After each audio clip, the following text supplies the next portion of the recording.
আসসালামু আলাইকুম চাচা, আমার 50 টাকা আছে, মাছটা দেওয়া যাবো? হ্যাঁ না নাই দেন। আমার বাড়ি কই? সন্দরা। আচ্ছা নিন। ঠিক আছে। আমি কি জোর করে নিছি? আমি এখন জোর করে নিছি।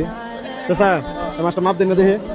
325 টাকা আইছে, এবার চাইন আমি কি লয়ে যেতাম? আমার থেকে চাইন। আমার কত দিয়ে দিছুন? হন তাহলে না লস কত? যেমনটা দেখলেন সে কিন্তু 50 টাকা দিয়ে এত বড় একটা মাছ দিয়ে দিছে। আমি কি মনে করে আমার দিতে চলেন বলুন তো? টাকা নাই এই জন্য দিয়ে দিচ্ছেন? দাবি দাবি তার রাখতেন নাইলে গরিব মানুষ এসে যদি এটা বলতো দিশাসটাই যে মাছটা 50 টাকা দিবার চাইলে তার অনুমতি নিছুন? লাগলে আর ক্যান্সার বেতন তো বা যে কমিশনটা আপনি পাবেন মাছ বিক্রি করে দিলে সেখান থেকে বইরা দিতেন।